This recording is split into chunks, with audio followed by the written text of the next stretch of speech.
Assalamualaikum warahmatullahi wabarakatuh. Perkenalkan, nama saya Nanang Jalal Rizkyanto, NIM 2019-41020.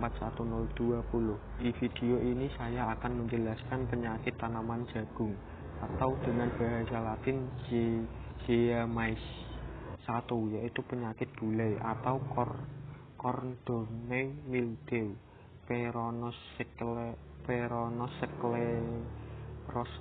maydis. Penyakit ini memiliki siklus hidup seperti 1. Infeksi dari Conidia yang tumbuh di permukaan daun. 2. Masuk jaringan tanaman melalui stomata tanaman muda. 3. Lesio lokal berkembang ke titik tumbuh seperti infeksi sistemik. 4. Conidiofor dan Conidia terbentuk keluar dari stomata daun pada malam hari yang lembab. 5. Biji yang terinfeksi. Daun kotiloden merupakan daun yang selalu terinfeksi. 6. Inokulasi dari spora, yaitu daun kotiloden yang tetap sehat.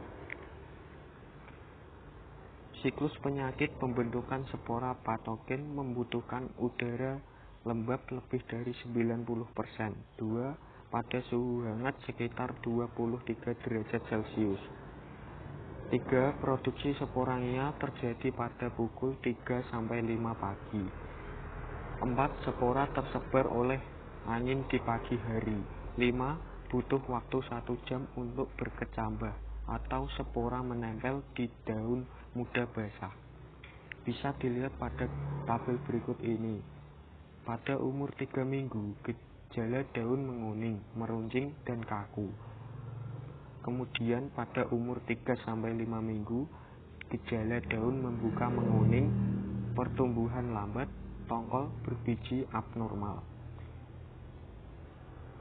Kemudian pada umur lebih dari 5 minggu, memiliki gejala daun mengalami klorosis. Siklus penyakit gulai dapat dilihat pada gambar di samping.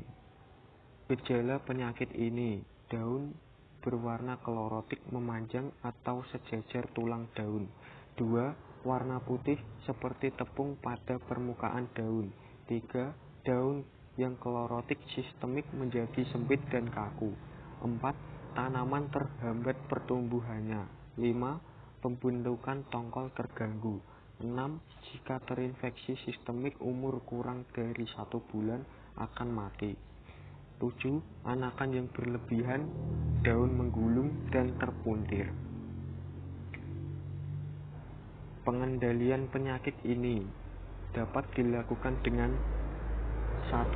Penggunaan varietas tahan seperti Kalingga, Arjuna, Wiyasa, Bromo, Parekesit, dan Hibrida CL.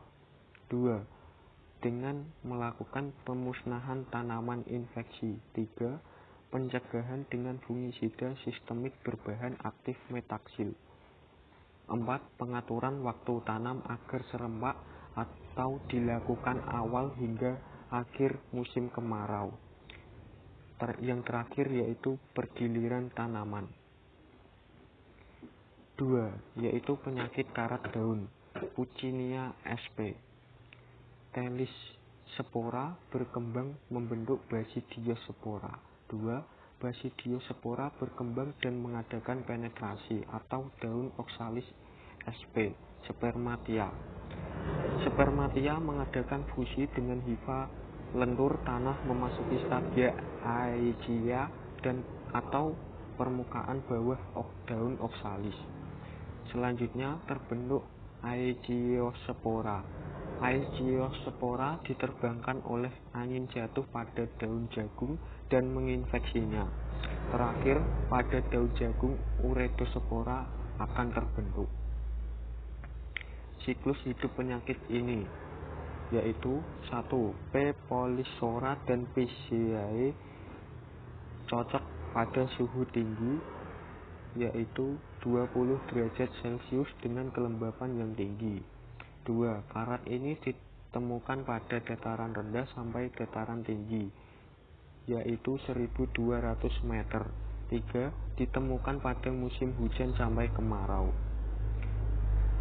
Morfologi penyakit ini bisa dilihat pada gambar di bawah ini. Gejala penyakit ini yaitu 1. Ada bisul atau pustules sori pada daun. 2. Muncul bisul di atas dan di bawah permukaan daun. 3. Berwarna coklat kemerahan.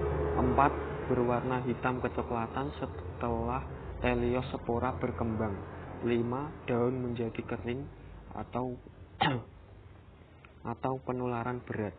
Cara pengendalian penyakit ini dapat dilakukan dengan 1. Penanaman varietas tahan seperti Arjuna, Bromo, Rama, C3, Pioner, CP2, Semar 1, Semar 2.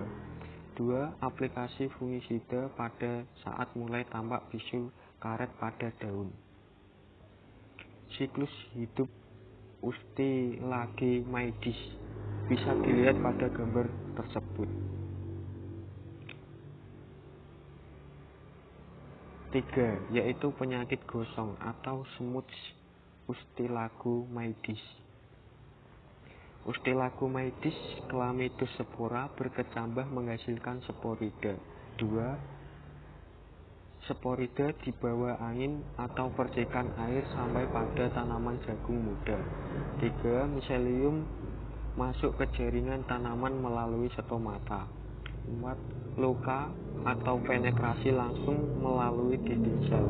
5. Menstimulir sel inangnya untuk membelah. Gejala penyakit ini yaitu 1. Gel dibungkus jaringan putih kehijauan sampai putih perak mengilat. 2. Bagian dalam gel berwarna gelap, berubah menjadi massa tepung spora berwarna coklat hitam. 3. Gel dapat terjadi pada semua tanaman jagung. 4. Gel pada tongkol bila pertumbuhannya sudah maksimal. 5. Gel pada daun tetap kecil. 6. Bila bunga jantan terinfeksi, semua tongkol juga akan terinfeksi. Pengendalian penyakit ini dapat dilakukan dengan 1. Menggunakan varietas tahan. 2. Menggunakan pestisida. 3. Dengan rotasi tanaman. 4. Dengan perlakuan benih. 4. Penyakit bakteri busuk batang atau bakterial septal rot Erwinia chrysantemi. Penyakit ini memiliki siklus hidup seperti 1. Bakteri dapat bertambah secara saprofit pada sisa tanaman mati. 2. Menginfeksi tanaman jagung melalui stomata, hidatoda atau luka daun maupun batang. 3. Bakteri ini juga dapat ditularkan melalui biji dari tanaman yang terinfeksi. Gejala penyakit ini yaitu 1. Tanaman tiba-tiba rebah. 2. Pangkal batang terinfeksi bakteri lunak. 3. Jaringan terinfeksi berbau busuk. 4. Batang terinfeksi menjadi basah dan berair. 5. Bagian batang terpuntir. Pengendalian penyakit ini dapat dilakukan dengan cara penggunaan varietas tahan, pengolahan tanah yang baik, menghindari banjir, drainase ditata dengan baik, eradikasi tanaman terinfeksi, penambahan pH tanah dengan kapur pertanian, dan mengurangi penggunaan pupuk N. Bisa dilihat gambar tersebut. Infeksi, kemudian menuju ke kolonisasi, kemudian menuju ke degradasi dinding sel atau enzim pektolitik, kemudian menuju busuk lunak dan bakteri terbebaskan ke tanah, menuju ke entry point atau luka, lentisel, kemudian kembali lagi ke infeksi. 5. Penyakit virus mosaik kerdil jagung atau maize dwarf mosaic virus atau disingkat dengan MDMV. Virus ini ditularkan secara mekanis oleh serangga vektor secara non-persisten. Lebih dari 20 spesies aphids dapat memindahkan virus ini. Aphids daun jagung, Rhopalosipum maedis atau Phids, kutu hijau Scyzaphids graminum atau Rhodani, dan Aphid persik hijau, Myzus persicinae atau Suger. Penularan lewat biji sangat rendah, yaitu dengan presentase 0,05%. Gejala penyakit ini yaitu gejala jelas pada daun muda atau membuka sebagian. Terdapat mozaik atau warna hijau muda dan tua. Warna hijau atau kekuningan memanjang sejajar tulang daun. Terhambat pertumbuhan atau stunting. Ukuran tongkol dan biji berkurang. Tampak pada umur 15 hari.